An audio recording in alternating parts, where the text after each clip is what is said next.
Punto 45. La victoria del Animal Laborans. La victoria del Animal Laborans no habría sido completa si el proceso de secularización, la moderna pérdida de la fe que inevitablemente originó la duda cartesiana, no hubiera desprovisto a la vida individual de su inmortalidad, o al menos de su certeza de inmortalidad. La vida individual se hizo mortal de nuevo, tan mortal como lo había sido en la antigüedad, y el mundo fue menos estable,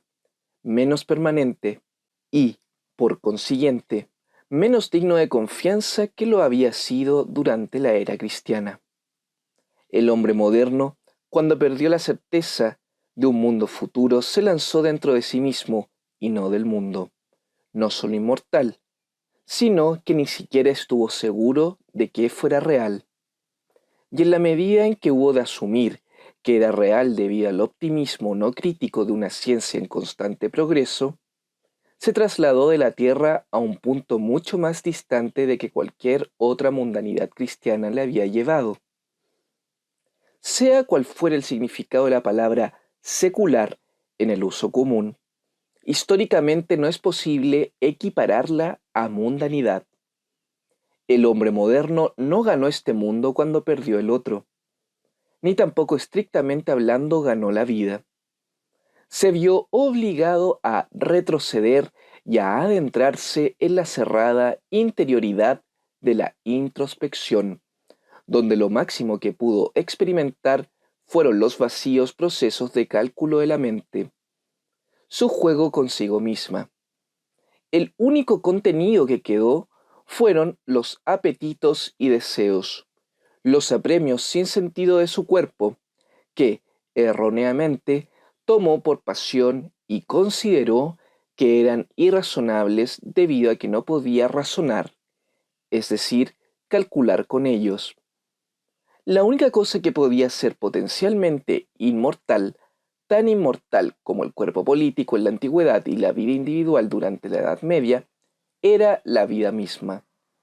es decir, el posiblemente eterno proceso vital de la especie humana. Vimos anteriormente que en el auge de la sociedad, lo último que se afirmó fue la vida de la especie. En teoría, el punto decisivo desde la insistencia de la época moderna en la vida egoísta del individuo hasta su posterior énfasis en la vida social y el hombre socializado, Marx, se alcanzó cuando Marx transformó el concepto de economía clásica, que todos los hombres, en la medida en que actúan, lo hacen por razones de propio interés, en fuerzas de interés que informan, mueven y guían a las clases sociales, y cuyos conflictos dirigen a la sociedad como un todo. La humanidad socializada es ese estado de la sociedad en el que solo rige un interés, y el sujeto de dicho interés es la mundanidad o las clases, pero nunca el hombre o los hombres. La cuestión es que desapareció incluso el último vestigio de acción en lo que los hombres hacían, el motivo implicado en el propio interés. Quedó una fuerza natural, la fuerza del propio proceso de la vida, al que todos los hombres y todas las actividades humanas estaban sometidos. El proceso del pensamiento es un proceso natural, y cuyo único objetivo, si es que había alguno, era la supervivencia de la especie animal del hombre. Ya no era necesaria ninguna de las más elevadas capacidades del hombre para conectar la vida individual a la de la especie. Aquella pasó a formar parte del proceso de la vida, y lo único necesario fue trabajar, con el fin de asegurar la continuidad de la existencia de uno y la vida de su familia.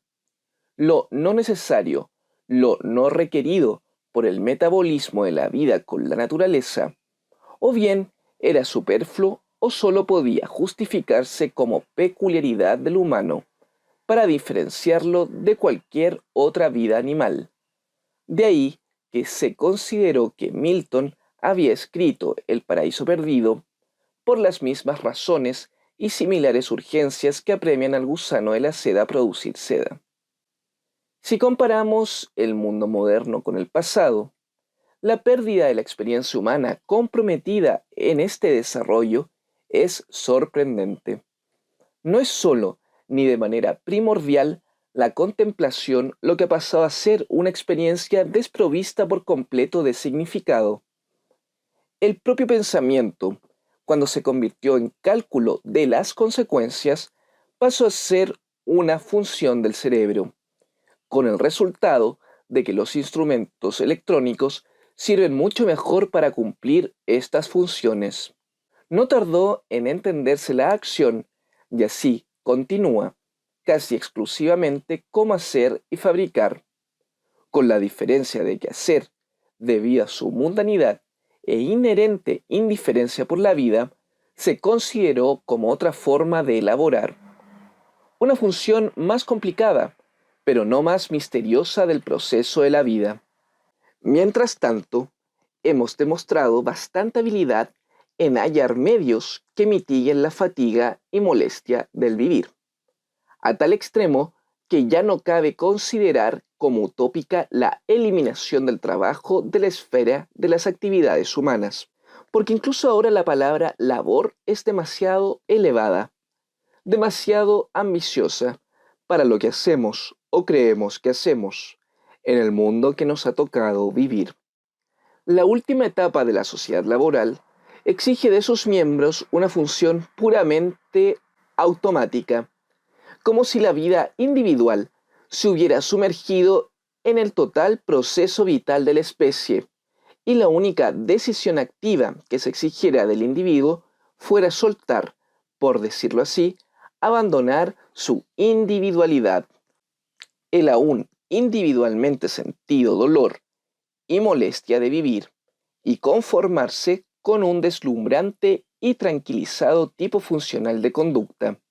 Lo malo de las modernas teorías del behaviorismo no es que sean erróneas, sino que podrían llegar a ser verdaderas, que en realidad son las mejores conceptualizaciones posibles de ciertas clases que, en realidad, son las mejores conceptualizaciones posibles de ciertas claras tendencias de la sociedad moderna. Resulta fácilmente concebible que la época moderna, que comenzó con una explosión de actividad humana tan prometedora y sin precedente, acabe en la pasividad más mortal y estéril de todas las conocidas por la historia. Pero aún existen otras indicaciones más peligrosas de que el hombre desee y esté a punto de evolucionar en esa especie animal de la que, desde Darwin, imagina que procede. Si volvemos una vez más al descubrimiento del punto de Arquímedes y lo aplicamos al propio hombre, cosa que Kafka no advirtió que no hiciéramos, y a lo que hace en esta tierra, de inmediato se hace manifiesto que todas sus actividades, observadas desde un punto del universo suficientemente alejado y ventajoso, no parecerían actividades, sino procesos, de manera que, como ha señalado recientemente un científico, la motorización moderna parecería un proceso de mutación biológica en el que los cuerpos humanos comienzan gradualmente a cubrirse de caparazones de acero. Para el observador situado en el universo, esta mutación no sería ni más ni menos misteriosa que la que surge ante nuestros ojos en esos pequeños organismos vivos que combatimos con antibióticos y que misteriosamente han desarrollado nuevas fuerzas que nos hacen frente. En las metáforas que dominan el pensamiento científico de hoy día se observa lo arraigado que se halla en contra nuestra este uso del punto de Arquímedes. La razón de que los científicos nos hablen de la vida en el átomo, en el que aparentemente toda partícula es libre de comportarse como quiera, y donde las leyes que rigen estos movimientos son estadísticamente las mismas que, según los científicos sociales, gobiernan la conducta humana y hacen que la multitud se comporte como debe, por libre que pueda parecer en sus elecciones. la partícula individual, la razón, dicho con otras palabras, de que la conducta de la partícula infinitamente pequeña no solo sea de modelo similar al sistema planetario, tal como éste se nos presenta, sino que además se asemeje a la vida y modelos de conducta de la sociedad humana.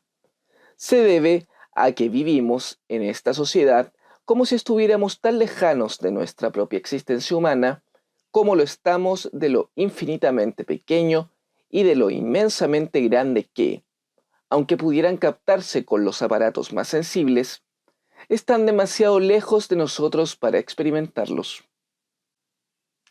Ni qué decir tiene que esto no significa que el hombre moderno haya perdido sus capacidades o esté a punto de perderlas. Al margen de lo que nos diga la sociología, la psicología y la antropología sobre el animal social, los hombres persisten en hacer, fabricar y construir, aunque estas facultades se restrinjan cada vez más a las habilidades del artista. De manera que las existencias concomitantes a la mundanidad escapan cada vez más de la experiencia humana corriente. De modo similar, la capacidad para la acción, al menos en el sentido de liberación de procesos, sigue en nosotros, aunque se ha convertido en prerrogativa exclusiva de los científicos, quienes han ampliado la esfera de los asuntos humanos hasta el extremo de borrar la consagrada y protectora línea divisoria entre la naturaleza y el mundo humano. Ante tales logros,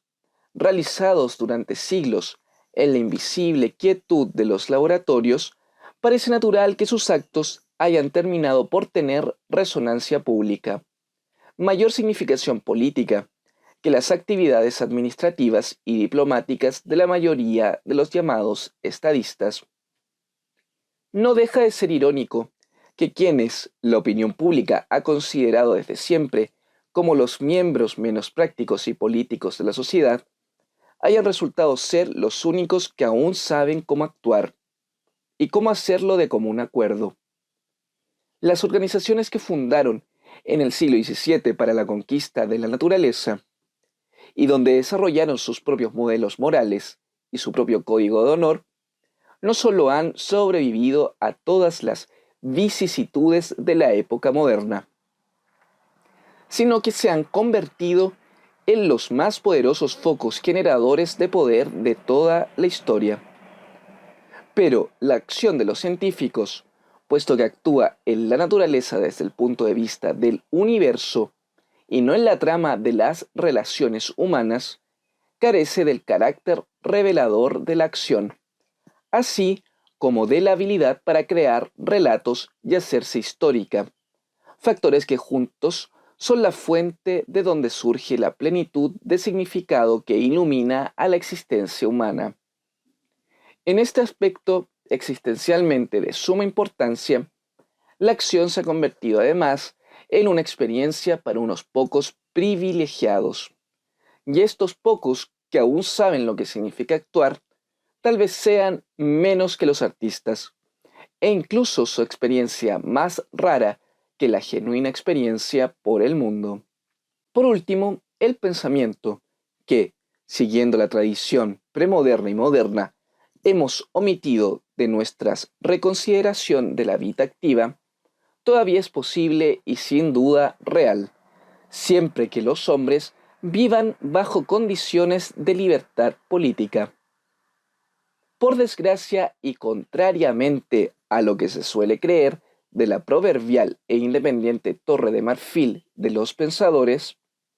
no existe ninguna otra capacidad humana tan vulnerable y de hecho es mucho más fácil actuar que pensar bajo un régimen tiránico. Como experiencia viva siempre se ha supuesto que quizás, erróneamente, que el pensamiento era patrimonio de unos pocos. Quizá no sea excesivo atrevimiento creer que en nuestros días esos pocos son aún menos. Esto puede ser de escasa o de limitada importancia para el futuro del mundo, pero no lo es para el futuro del hombre, porque si a las varias actividades dentro de la vida activa no se les aplicara más prueba que la experiencia de estar activo, ni otra medida que el alcance de pura actividad, pudiera ocurrir que el pensamiento como tal las superara a todas. Quien tiene cualquier experiencia en esta materia sabe la razón que asistía a Catón cuando dijo: nunca está nadie más activo que cuando no hace nada, nunca está menos solo que cuando está consigo mismo.